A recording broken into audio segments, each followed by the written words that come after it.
Welcome to a night of total terror. In 1968, George Romero brought us Night of the Living Dead. It became the classic horror film of its We time. must not be lulled by the concept that these are our family members or our friends. They are not. They will not respond to such emotion. Now, George Romero brings us the most intensely shocking motion picture experience for all time. It gets up and kills. The people it kills get up and kill. When there is no more room in hell, the dead will walk the earth. First came the night, then came the dawn. Now comes the most eagerly awaited day in horror film history. I heard that Jay's got a new mini bust. A new what?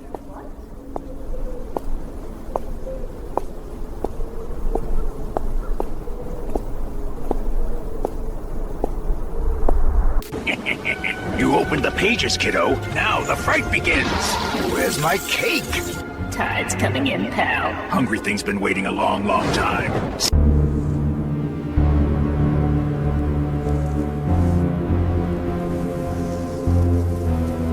To Tom with the handlebar, mustache sharper than a bone saw scar. He painted these veins when the midnight fed, gave the ghouls their hunger in the dawn and the day. Latex layers, gelatin drip, airbrush bruise on a... Welcome back to Thursday of the Dead, episode 338. My name is Chase. Today's episode features a mini bust of Tom Savini, made by Regal Icons. I think that's the name of it. This bust I saw went on pre-order recently, and I was surprised how fast it showed up. So here it is. And for those who don't know, Tom Savini's been kind of a personal hero of mine for years, since I was a teenager. I first bought Bizarro, which was an alternate title for Grand Illusions, when I was a teenager, and that book got confiscated from me by my English teacher in high school. Figures. And the first time I met Tom Savini at a Fangoria show, I told him that story, and he's like, "Isn't that illegal?" It's like, "I think it is." I ended up buying another copy, and Grand Illusions Book 2, and I have a hardcover version of those two combined, and a library hardcover of Grand Illusions, which I'll show in a future episode. So this sculpt, I had assumed it would be about the same size as my George Romero Monroeville Mall mini bust. It's bigger, maybe twice the size. And I'm not complaining about that, but when you see them kind of displayed together later on, you'll see it's noticeably bigger.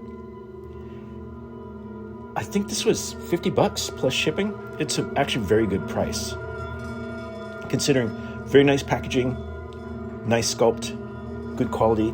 This thing is heavy and substantial.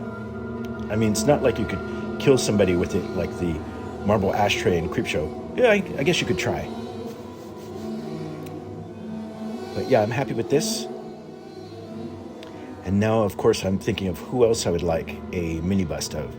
Obviously, Lucio Fulci is one.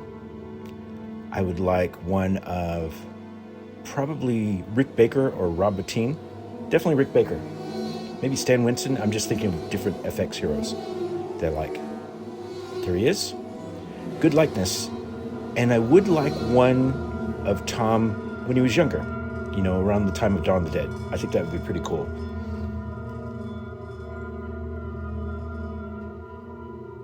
Okay.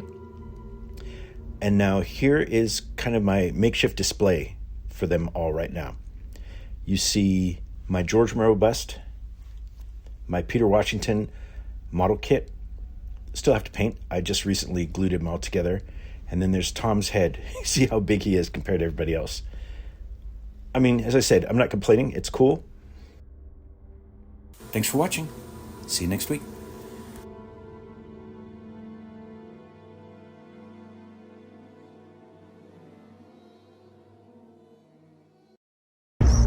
Jason wraps a little statue resin wet with rusty crust. The king of splatter, Savini grinning from a mini bust. He nests it where the paperbacks lean like a crooked door. Another item.